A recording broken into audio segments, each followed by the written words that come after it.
अभी मैंने एक खबर पढ़ी है कि अपार आईडी का जो टारगेट है वो पूरा नहीं हुआ और 31% अपार आईडी बनी है खाली।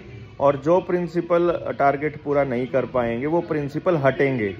तो मैं ऐसे प्रिंसिपलों को और ऐसे टीचर्स को बता देता हूं, अपार आईडी पूरी नहीं बनाई तो आप हटेंगे, लेकिन अगर आपने जबरदस्ती की तो आप पिटेंगे, क्योंकि ये बड़ा जरूरी चीज है। माँ बाप को समझ में आ गया है कि पहले भी तुम लोगों ने वैक्सीन के नाम पर जबरदस्ती की थी उनके बच्चों के साथ में कि तुम्हारे को पेपर नहीं देंगे, तुम्हारा एनरोलमेंट नंबर नहीं आएगा, तुम लोगों को स्कूल से निकाल देंगे, तुम्हारी क्लास नहीं लगेगी।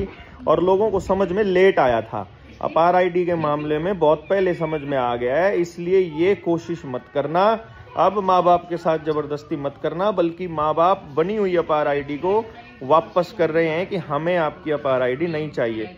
उसका कारण ये है कि यदि आपने अपार आईडी बना दी है तो आपने एक तरह से एक मौन सहमति दे दी है टीचर्स को कि आने वाले टाइम में उनके बच्चों का कोई टेस्ट करना हो, उनका डीएनए लेना हो, उनका ब्लड सैंपल लेना हो, उनको कोई इंजेक्शन लगाना हो, उनको कोई वैक्सीन लगानी हो, उनको कोई भी टैबलेट देनी हो, उनका इलाज करना हो, उनका डॉक्यूमेंट्स को रखना हो, फिजिकल डॉक्यूमेंट ना देना हो, सारा कुछ इलेक्ट्रॉनिक करना हो, सब कुछ आधार के साथ जोड़ना हो, डिजिटलाइज करना हो, बैंक अकाउंट्स के साथ और दूसरे डॉक्यूमेंट्स के साथ जोड़ना हो, वो सब इसका मतलब उस डिपार्टमेंट के या सिस्टम के हाथ में आ जाएगा।